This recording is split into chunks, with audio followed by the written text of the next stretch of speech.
is the Lest We Forget podcast, a historical podcast by Tenement Yard Media. I'm Gabrielle, your host for this episode.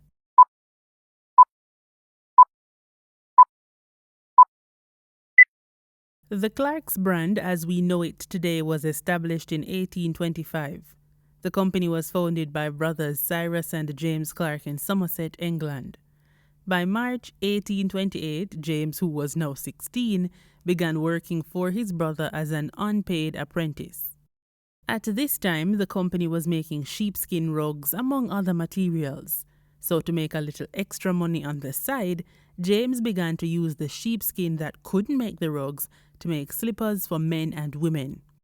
The shoes were called Brown Petersburg and Brown Peter and would soon become a success when James's cousin Charles Gilpin began to sell the shoes in Bristol.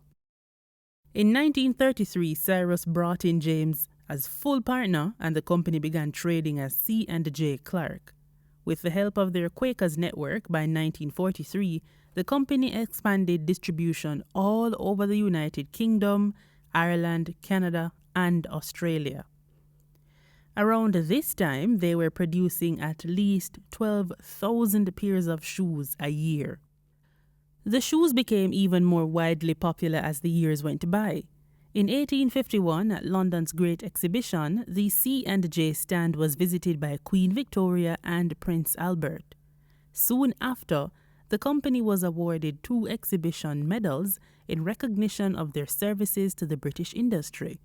Other accolades followed, including medals at the 1855 Exposition de Paris and the 1862 International Exhibition. Still, the company was facing a hard time due to mismanagement, quality control issues, and a looming economy.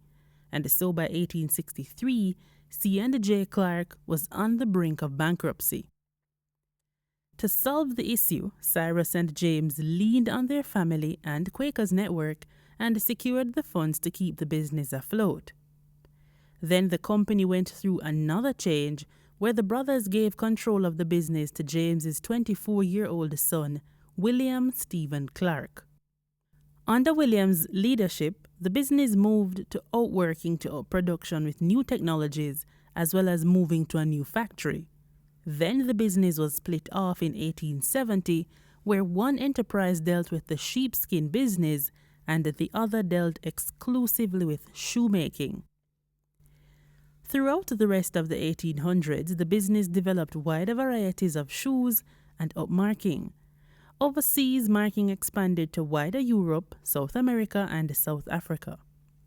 By 1897, the company was now producing 800,000 pairs of shoes a year. At the turn of the century, C&J started marketing shoes under different brands. The Tor brand was the first in 1906, and then Sylvia was created in 1908 to market women's dresses and walking shoes. And with this, the company grew. By all accounts, it was not until the late 1920s that C&J Clark started to trade under the name Clark's, and its logo, that is still being used, was created in 1933 in a Paris hotel room by William's grandson, Bancroft Clark. Now, when World War II broke out, Clark started to fulfill military commission by making shoes for women working in the Auxiliary Territorial Service, airmen's boots, demobilization boots, and reconditioned boots for the U.S. military. The war would become a turning point in Clark's history, and one of the reasons was Nathan Clark. Nathan was the son of Clark's director Roger Clark and the great-grandson of James Clark. As a teenager, Nathan worked at one of the Clark's shoe factories where he gained experiences in shoe styling and pattern cutting. At the beginning of the war, Nathan volunteered in the British Army where he was posted first in Burma, modern-day Myanmar, and then was later sent to India. While serving in the war, Nathan's brother Bancroft, who was at this time serving as director of the company, told him to be on the lookout for inspiration for new footwear. With that being said, Nathan produced 2 sketches during this time. One was Chupli, a sandal inspired by an Indian shoemaker. The other was a boot to which Nathan later wrote, "I got the idea from crepe-soled rough suede boots which officers in the 8th Army were in the habit of getting made in the bazaar at Cairo. Some of these officers came to Burma, and this is where I saw them." Nathan would take these shoes made in Egypt and adjust the design of the boots by reducing the number of eyelets from 5 to 2. These boots would become the iconic Desert Clarks. Upon his return to England, Nathan, realizing his sketches were not put into full production, created the samples himself. In fact, the company's stock committee was not behind the manufacturing of the 2 shoes, believing they would never sell. But Nathan, moving full steam ahead, as head of Clark's overseas division, would put the Chupley and the Desert boots in production. The 2 shoes were then put on display at the 1949 National Shoe Fair of America, where they caught the attention of Oscar Schaffler, fashion editor at the Esquire. The Chupley was featured in the 1950 issue of Appeal Arts, the sister company of Esquire, and would soon come to the attention of the businessman Bronson Davis. Davis approached Clark's to represent the company in the U.S., and by May 1950, he was selling the Chupley and the Desert boot through his company Ford Davis Co. The Desert would become a huge success in the U.S., and riding off the shoe's success, Bronson Davis became the president of Clarks of England Incorporated. The Clarks of England Incorporated was the U.S. division of the Clarks.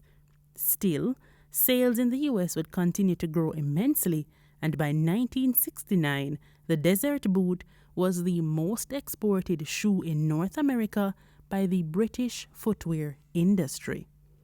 And of course, that stands true to the country which would become synonymous with Clarks, Jamaica.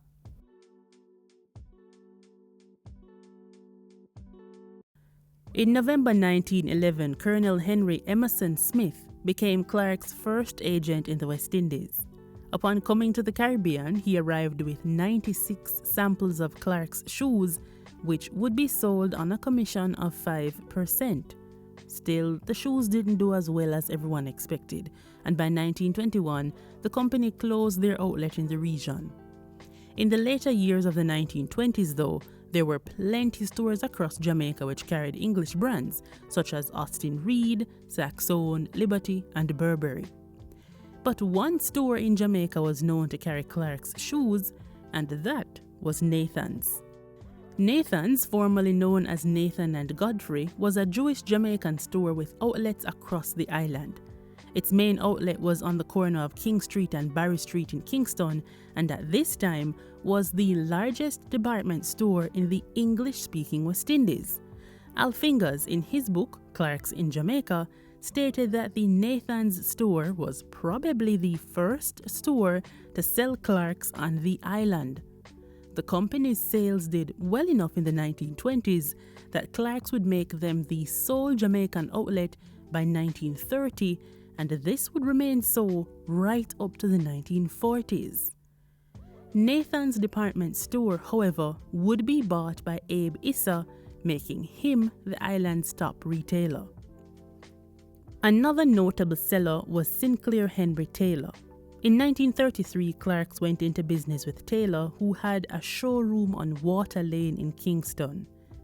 In the next few years, he traveled all over the island and the wider Caribbean, selling Clark's through his company, S.H. Taylor Limited. As the 1950s rang on and the Desert Clarks grew in popularity, a man named Tony Thorner became in charge of Clark's distribution in the West Indies. According to Al Fingers, Thorner was told by his Trinidadian agent that young men in the region wanted their shoes with sharp pointer toes, and as such, the company altered the Desert shoes to what we know today. Still, by the 1960s, the Jamaican government was strengthening restrictions on the importation of footwear into the island to boost locally made footwear. So what Clark's did was to break their exclusive agreement with Nathan and Issa and create partnership with other stores on the island, including Hannah's and Bardowell's. This increased the number of Clarks available on the island.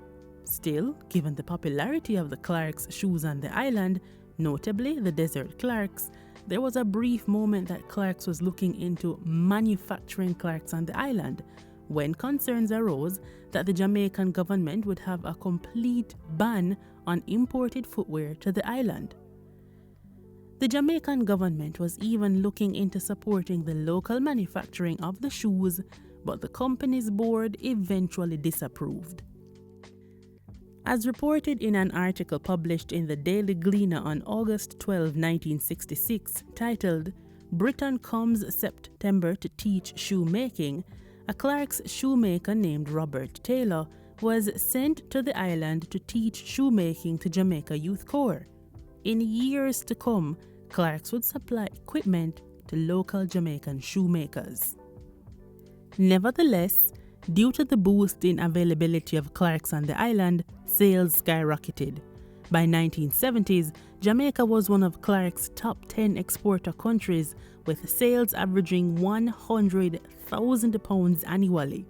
But at this time, Clark started to become very much a part of the island's identity, and one group was to be given the credit: the Bad Boys of Kingston. When Jamaica got independence in 1962, the promise of prosperity did not target the entire population. That means that the promise of prosperity for all did not reach the disenfranchised populations. As such, disenfranchised blacks, as well as Indo-Jamaicans around the country's cities, as well as Indians, were relegated to urban slums. Born out of that racial and social divide, poverty and oppression were gangs. Even though they engaged in criminal activities, the politics of fashion was not lost on these gangs, and for the young men of Jamaica, Clarks were the shoes of choice. From the late 1960s, the shoes became even more popular among the gangs of Kingston, and there was even some practicality for them wearing it. As the DJ and producer Ja Thomas said in an interview with Al Fingers, "When you have on Clarks, nobody not hear you come. Them so silent when you walk. Cheese bottom them call it. You don't see a man squeeze up on you. You not hear him when him come." Notably, dons who the shoes were popular with throughout the 1960s and 1970s include Claudie Massop, Aston Bucky Marshall Thompson, and Howard Curlylocks Hewitt. The shoes were also popular among members of Rastafari, who, according to Al Fingers, were attracted to the shoes by its simplicity, durability, and construction from natural materials. With this in mind, the shoes became quite popular at the turn of the decade, and to many young men in urban Jamaica, it became a status symbol, especially when it came to getting women's attention. In a 2018 documentary directed by Clarks titled Clark's Original, Major Stitch and the Rude Boys, veteran DJ Major Stitch states, "Looking a girl, those time, the first place she look is on your foot. And if you don't have one of Clarks, you just don't have a chance." But it wasn't long before black inner city youth became targeted by the police because of the Clarks on their feet. See, in their eyes, these poor boys from Jamaica should not be able to afford these British shoes. So they had to be dealing with criminal activities in order to afford a pair, or maybe they even stole the shoes. In a 2021 documentary directed by Gabriel Blackwood titled Clarks and Jamaica, Jamaican musician Protege states, "Them would lock up people for Clarks because you're not supposed to have them thing, you know what I mean, as like a youth from the garrison." DJ Trinity, in an interview with Al Fingers, recalled his own experience with the Jamaican police.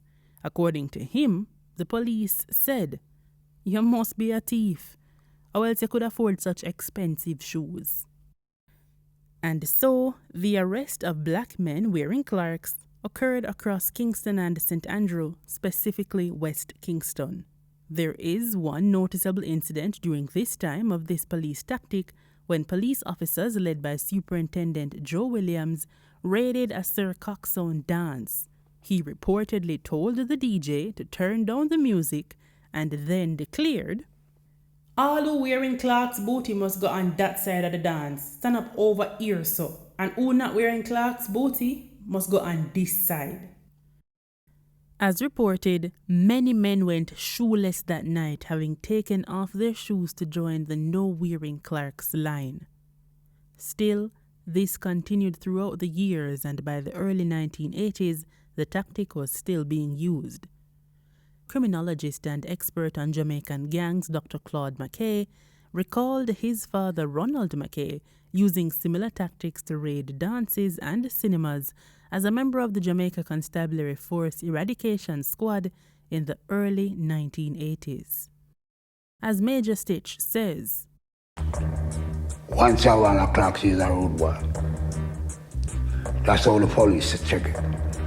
In his 2005 song, The Master Has Come Back, off his widely acclaimed album Welcome to Jam Rock, Jamaican musician Damian Jr. Gong Marley recalls this discrimination against black men in the country and the Clarks when he sings, "Long before bogle start dance and still upon paper money, police lock up man for them shoes. That simply mean the station full up a beer Clark boot and bally from England when spanking new." But whatever notoriety the shoes had did not stop the rise of its popularity. Sales continued. As stated previously, by the early 1970s, Jamaica was one of Clark's top 10 exporter countries, with sales averaging £100,000 annually. But then in 1972, Michael Manley and the People's National Party came to power. And yes, like all things in Jamaican history, the Manley Years ushered in a new era between the relationship with Jamaicans and Clarks.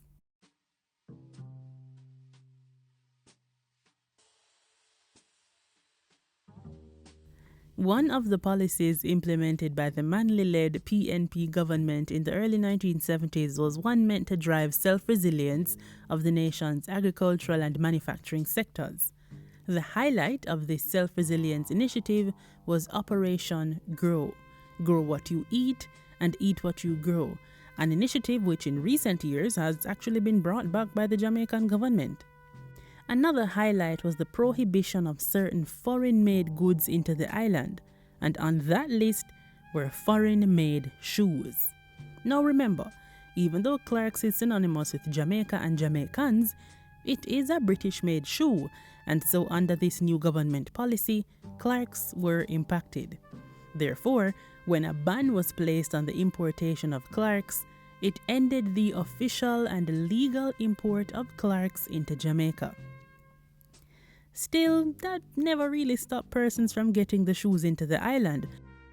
Persons like distributor Tony Thorner got the shoes into the island by creating underground routes through Puerto Rico and Miami.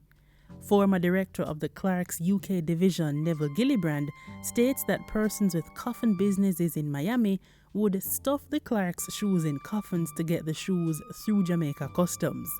According to him, these coffin business persons became one of Mr. Thorner's biggest customers. Clarks was also popular among reggae musicians at this time, and when on tour in England, they would purchase Clarks in bulk to bring home. Many higglers across the country would have their relatives put the shoes in barrels to be sent back home. This informal importation of Clarks became one of the very reasons why, even though not being allowed to be imported into the country, the shoes continued to be held up as the most popular footwear among Jamaican men in the 1970s. This can be seen as any image of Jamaican black men in the 1970s. You'll notice that they are most likely wearing a variety of Clarks. And there were many varieties to choose from. You had the Rambler, the Dover, the Weaver, the Camaro, the Nature Velt, the Natalie, among others. But with Jamaicans, 3 designs were favorable. The Desert Boot, which we already talked about, the Wallaby, launched in 1967, and the Desert Trek, launched in 1971. Though, as any Jamaican will tell you, the Desert Trek is not called that on the island. See, the Desert Trek became the first Clark's shoe to feature the Trek man. That is, at the back of the shoes, there's a stitch of what looks to be a man hiking with a walking stick and a backpack. Jamaicans, though, interpreted it as a man robbing a bank, and the shoes are now known island-wide as bank robber.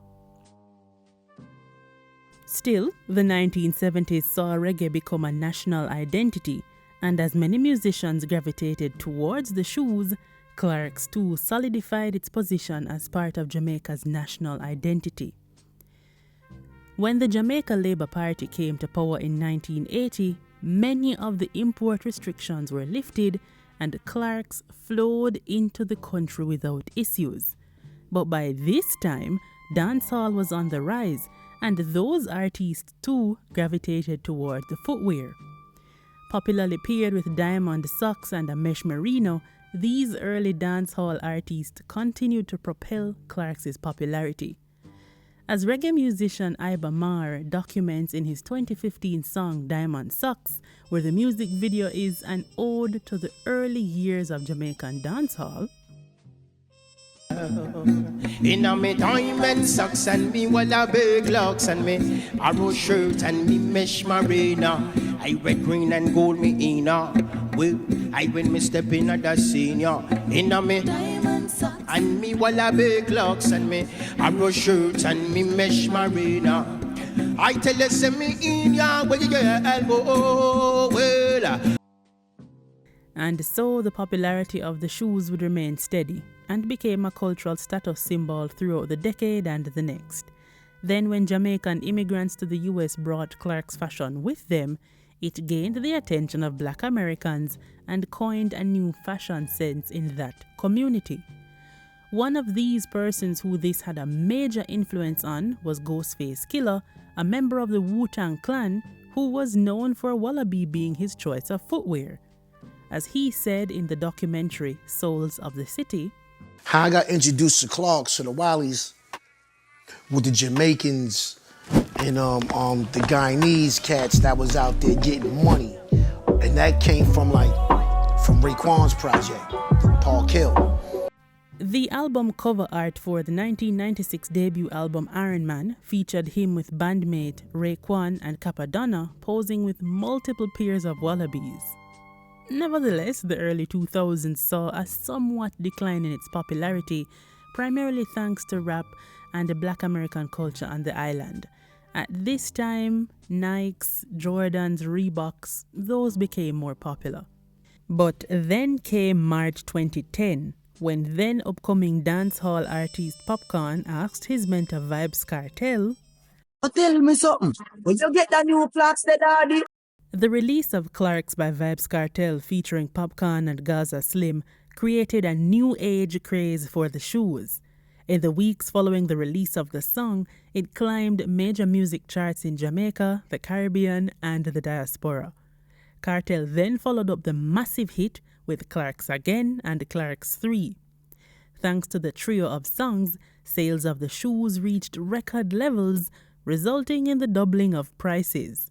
As Popcorn told The Guardian in a June 2010 article, right now you can't go less than 10,000 Jamaican for Clark's. It was 6 or 7 grand before the song. It's been a massive change that people feel them happy of them. People had to have them all right, as the craze also resulted in an increase of theft of the shoes on the island. In June 2010, police officers arrested 2 men who stole more than $2 million Jamaican dollars worth of Clark's shoes from shops in Linstead. Still, not only did Clark's sales skyrocket on the island, but globally as well.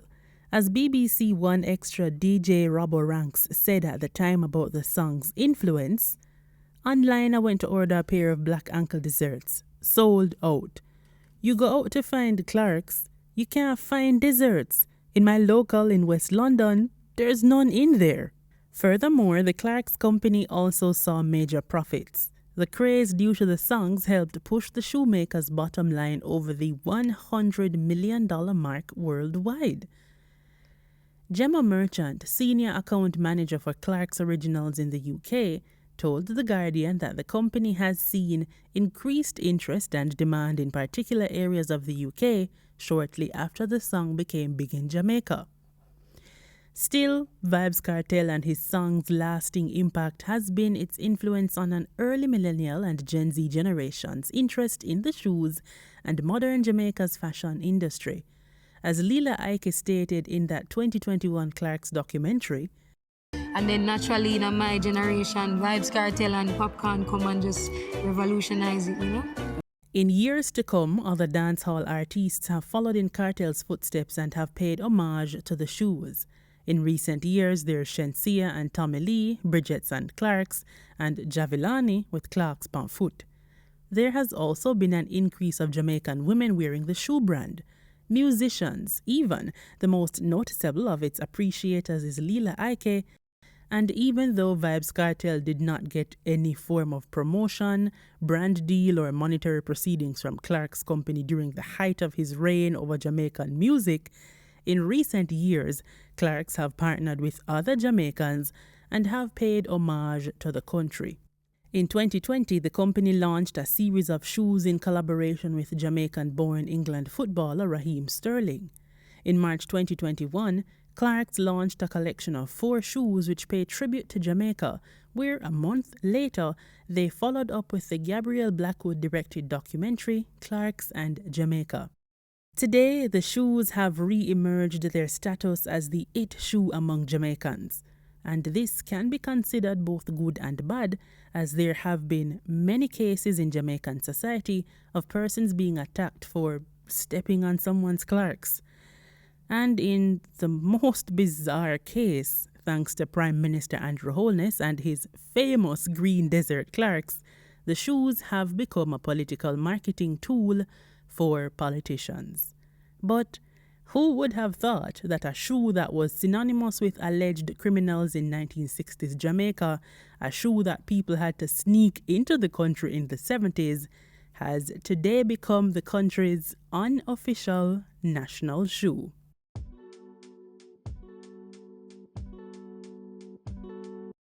And with that, we call an end to today's episode. To view the sources used in this episode and/or recommendations to learn more about the topic, visit our website at tenementyardmedia.com. A transcript of this episode will be made available 5 days after it has been posted to podcast outlets. And don't forget, please do not forget, we want to hear from you. Follow our social media pages at tenementyard_ on Instagram, Twitter, and TikTok to view additional posts on this episode and updates on other content created by Tenement Yard Media. And don't forget, we are open to conversation about this and other episodes, and believe me, all happenings about Caribbean history and culture. And just a quick note before we leave, we are on Patreon at patreon.com/tenementyardmedia if you would like to support the show with a monthly donation of as little as $1.